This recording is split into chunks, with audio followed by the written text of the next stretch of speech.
Good morning all. I'm so excited to be here. My name is Mo Kiss. I'm the analytics manager at a company in Australia called The Iconic. And it's actually incredibly fortuitous that I'm following up Gary because I'm talking all about online retail. So you'll get to see a little bit about both perspectives. I also just wanted to say a huge thank you to everyone. I always feel like when I come to events like this, I'm amongst my peers.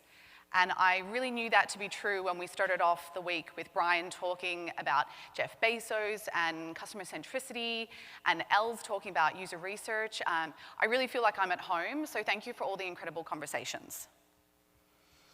So what I'm sharing with you today is really the journey that my company, The Iconic, have been on. We have always come from the perspective that we are customer-centric. And we've really been on this journey about, are we actually customer-centric or are we just saying that? So I'm not pretending that we have it all figured out just yet. We're definitely still a work in progress.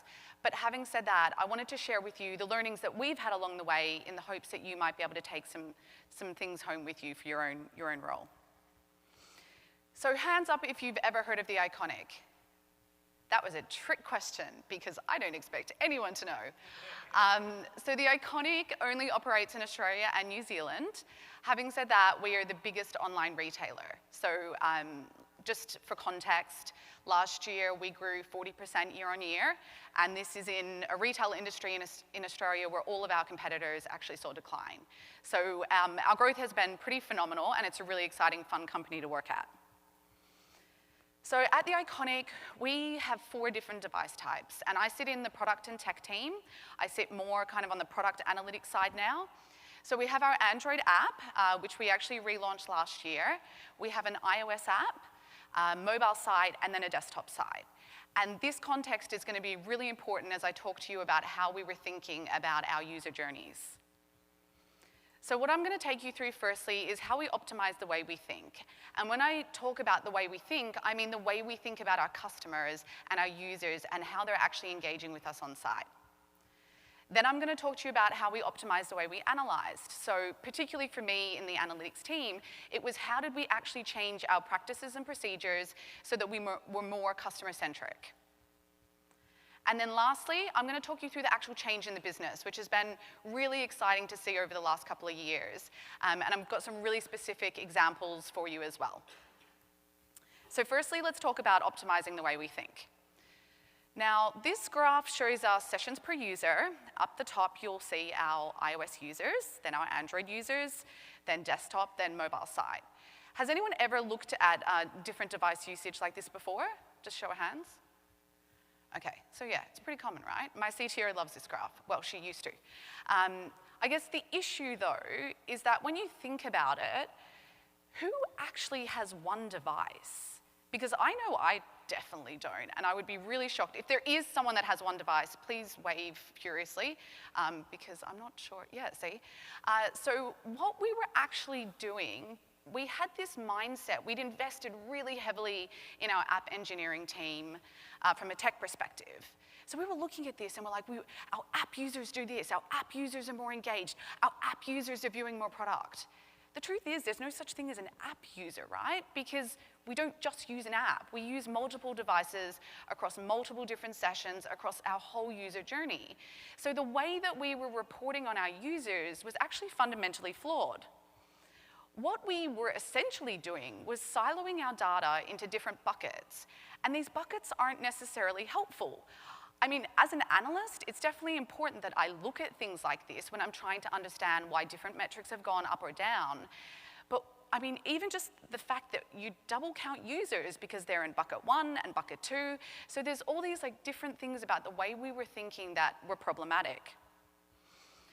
The second issue that we had, and this is where I'm going to start talking about something a little controversial about funnels, we were making the assumption that all of our users were going in one direction, and that one direction was towards a transaction. So we basically had this view that a customer was going to do this, and then they were going to do that, and then they were going to do that, without this broader, I guess, view of how our users were actually using our platform. So we decided that we would do some looking at user journeys. And the product managers come to me and they're like, Mo, if you can just give us the top 10 converting and non-converting user journeys, we will know exactly what to do with the product. And we went back and forth, and to be honest, I didn't have my street cred yet, so I probably didn't push back enough. And I was like, okay, I don't think this is a super useful exercise, but I'm gonna do it, right? I'm gonna spend all this time doing cross-device user journeys, and I'm gonna give it to you, right? So, here is the results. So you can imagine me sharing with our product managers pretty much this. The most common user journey for a converting user, someone goes to our homepage, they scroll our catalog, view a product, kind of essential, they click on size and color, they add to bag, and they transact. Now, I don't know about you, but I don't find this super useful. And it's kind of expected, right? Like, this is the stuff you literally have to do in order to transact. There was another piece of information which made this even less useful. They said top 10 user journeys, right? So this was the most popular. Less than 1% of our users were following this journey. So even if you are going to make a decision on the top user journeys, you're not necessarily making a very good one because it's based on less than 1%. So this is where, I don't know if any of you have heard of Dr. Peter Fader, but I'm a very big fan of his work. He works out of the Wharton School, and he talks about embracing the randomness of customer behavior. And I absolutely love this thought and the way that he talks about this.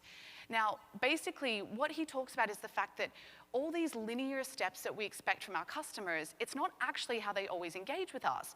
There are all sorts of weird things that our users do on our platforms that we don't necessarily expect. So, for example, I was looking at a customer the other day. He checked the status of his order 112 times in one day. Now, that's pretty crazy, right?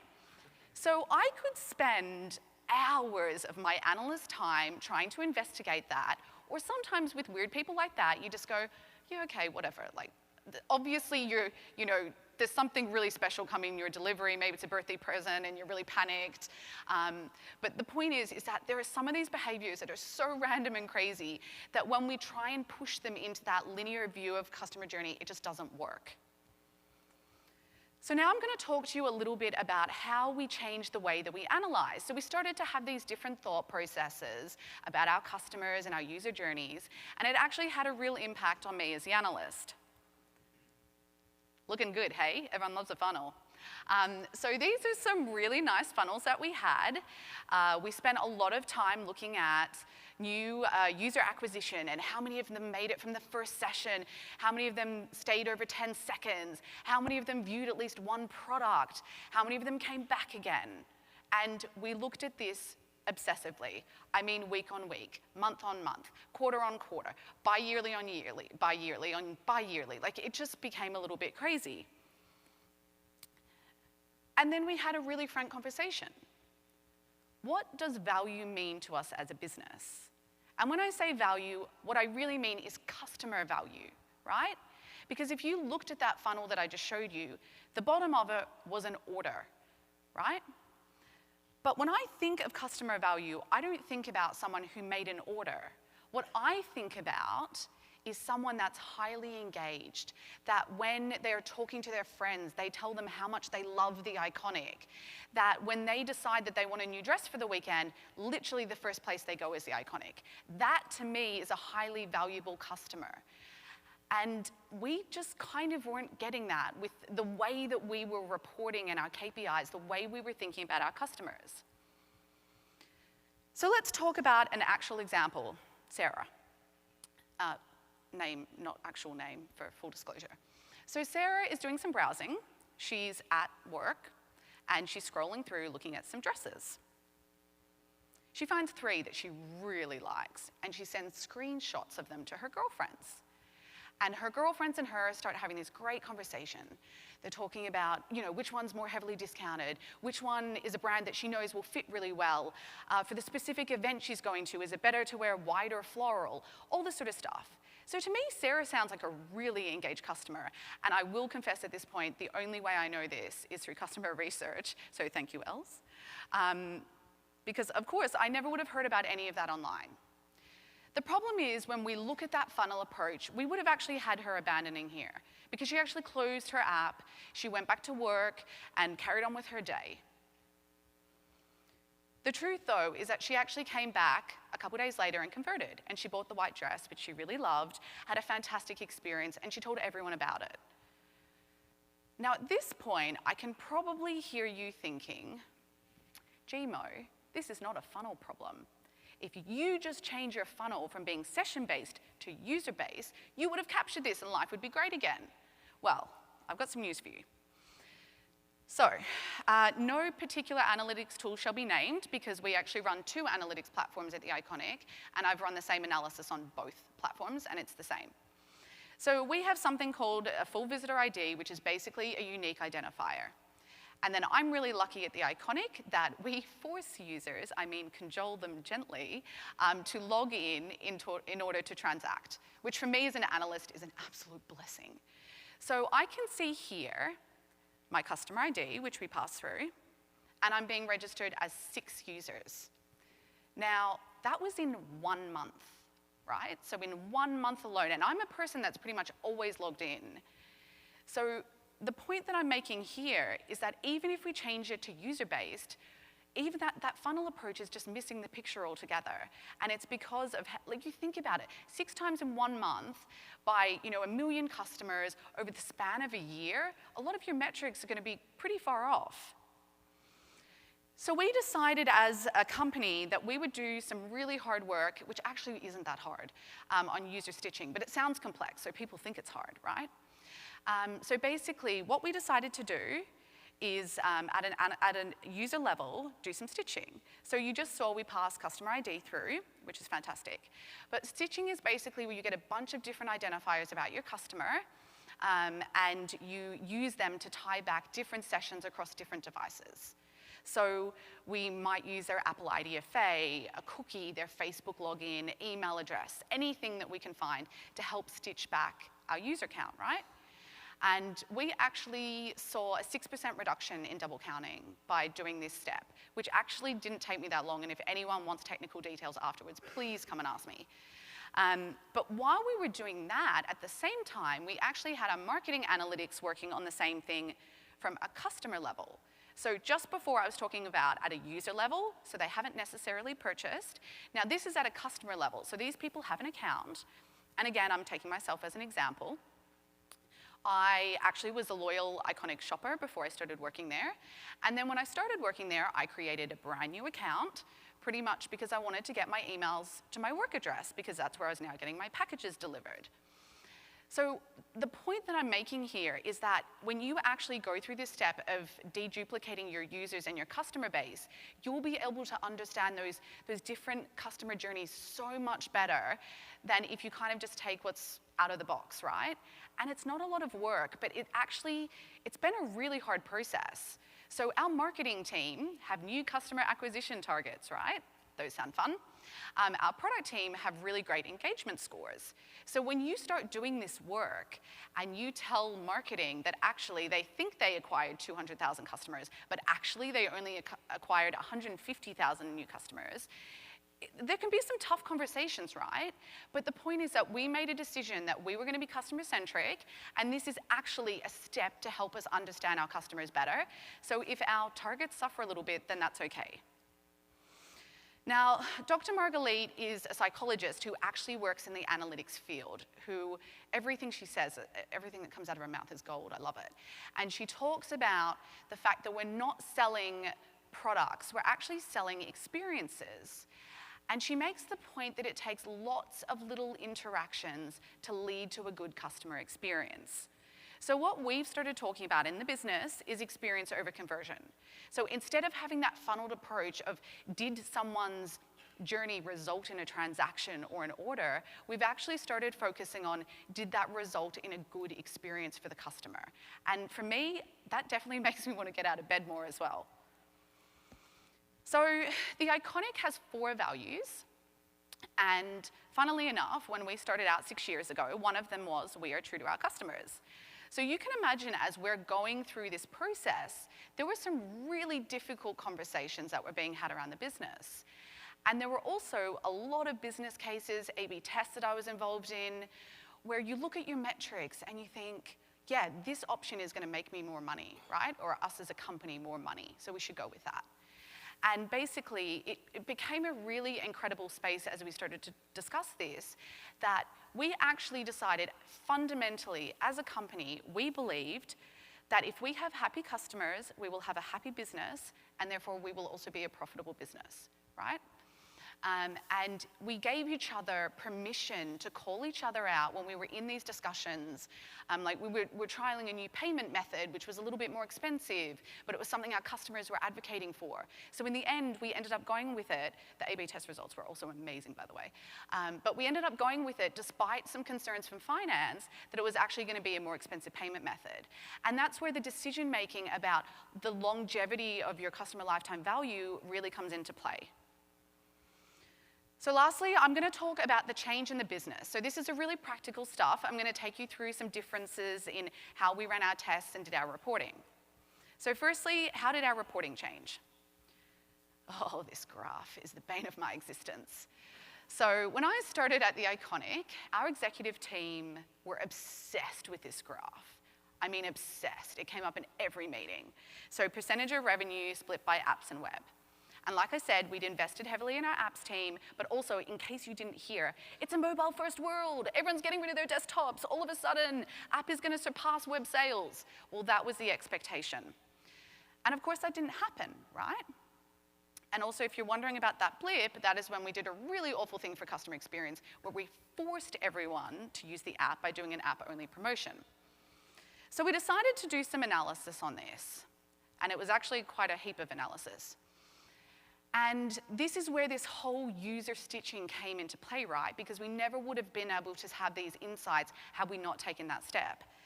And what we found is that our users often have the app, and at about 8 to 10 o'clock at night, they're sitting on the couch, scrolling through all these products. And they wish list, they add to bag. And when you think about it, right, an app is really good for that. You can get through lots of stuff pretty fast. And that's exactly how our users were using our apps.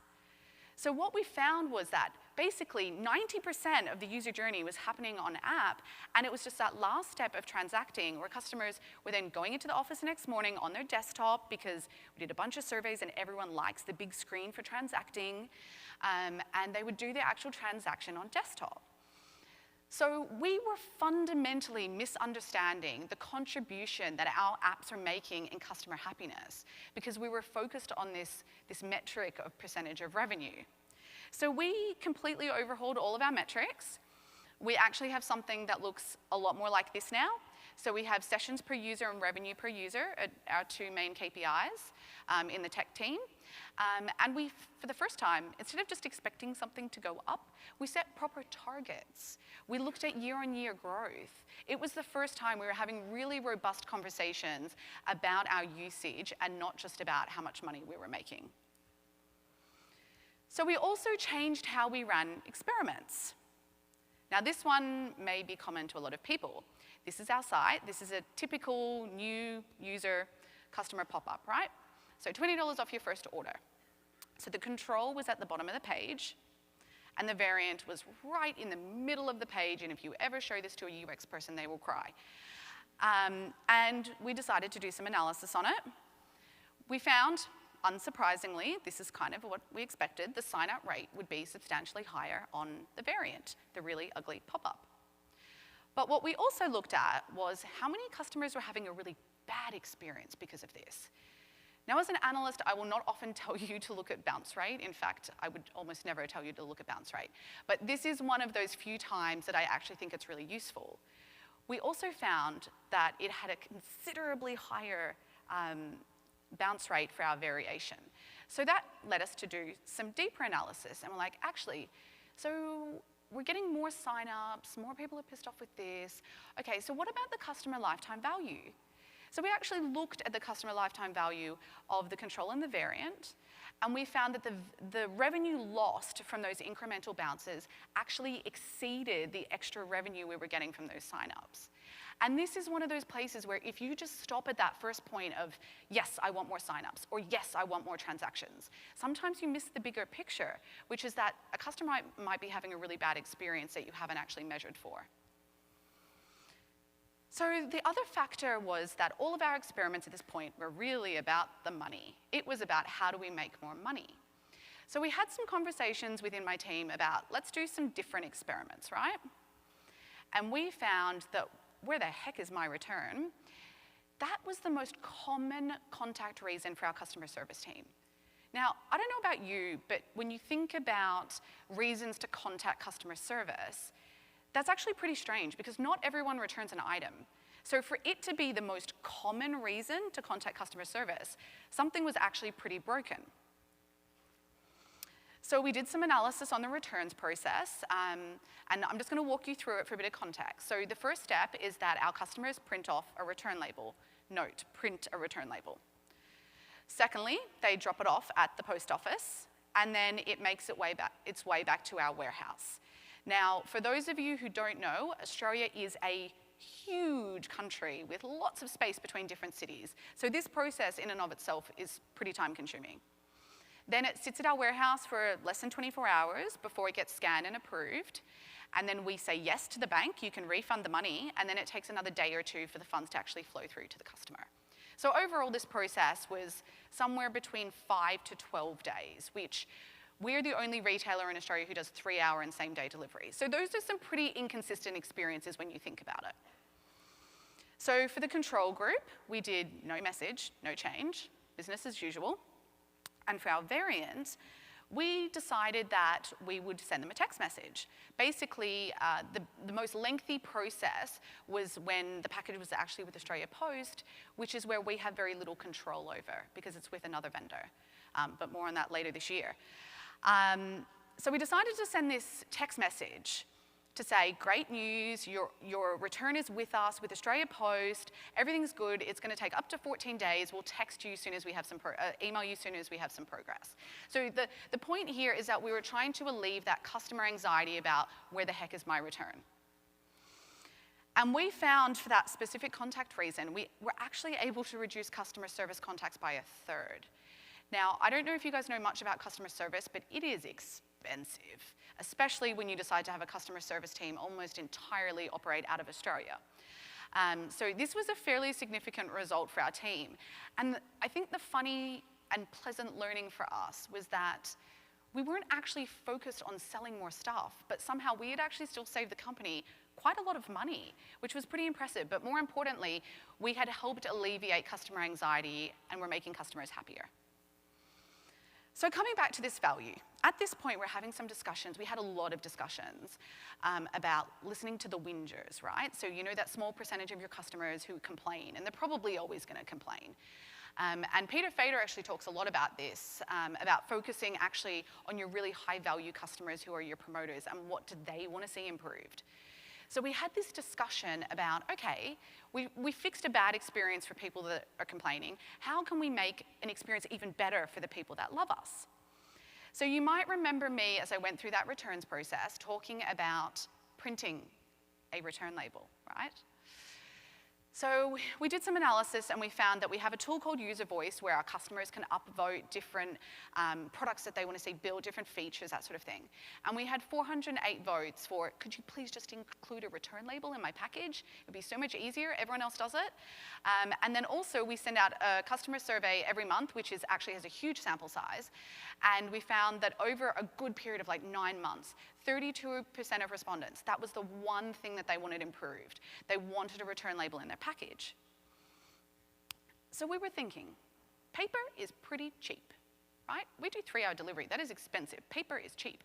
Why are we not just including a return label? So this is a screenshot of our return process, and you'll notice this little box in the bottom right corner. Now this little box is where our customers had to tell us the reason that they were returning an item. There were a few people in the business whose KPIs are based on reducing our return rate. And this data is really important to them to understand why someone's returned an item. Okay, rewind. I just said that we were making our users go through a really shitty experience because someone wanted to collect some data? Like, is that really why we're doing this? Like, if we actually have got our stuff together, we shouldn't even need our customers to tell us why we're returning an item. We should already know. So, we decided to run a test. The control group, no message, no change. For our variant, on the other hand, we included a lovely, shiny return label, as well as a new leaflet telling them how they can complete their new return. We saw a 12 percentage point increase in our NPS score. Now, I've looked at the NPS at the Iconic for 2+ years. The NPS is a really hard metric to move. I don't know how many of you have ever had any experience with it. It's tough. The thing that I'll also tell you at this point is that the NPS is our #1 company KPI and has been for about 18 months. So to be able to move that 12 percentage points, that's fairly significant. Now, you might be wondering at this point, NPS, the Net Promoter Score, why would that be your #1 company KPI?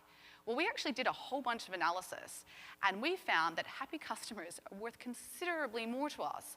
So not just a little bit, a whopping 40% more a promoter over their customer lifetime value. So by focusing on how do we keep these people who already love us and make them even happier, we're actually going to grow our business to be a really successful one. So I'm going to wrap up there. I've just got a couple of things I'd like you to have a think about when you get back to your desk. So firstly, talk to your analysts and find out about what level of user stitching that you're doing. Pretty much every single major piece of work that I've done in the last 12 months has been a result of better user and customer stitching. And it has given us a whole level of new understanding about our users. So I really encourage you to talk to your teams. It's not that complex. Happy to chat to anyone afterwards. Secondly, challenge data silos. When I started and I saw all these metrics split out by different devices, I didn't necessarily understand that we were siloing our data. It was a long lesson to learn. So if you go back and you review either your A/B tests or your metrics within your team and just give them a once-over and see, are you doing this without actually realizing it? And then lastly, I really encourage you, for your next experiment, try looking at a user issue. Rather than making it about more orders or more transactions, give one a crack that's about fixing a customer problem. It's actually really rewarding, and you end up having just as much financial success anyway. So lastly, I'm just going to mention the Digital Analytics Power Hour. Gary's actually been a guest twice. I think he's one of the only people to ever be a guest twice, which is a podcast about all things analytics. Myself, Tim, and Michael, and Tim and Michael have been they're absolutely industry veterans, so I'll just blab on, but they've got lots of insight. Really encourage you to follow us on Twitter and have a listen, and otherwise I'll leave it for some questions.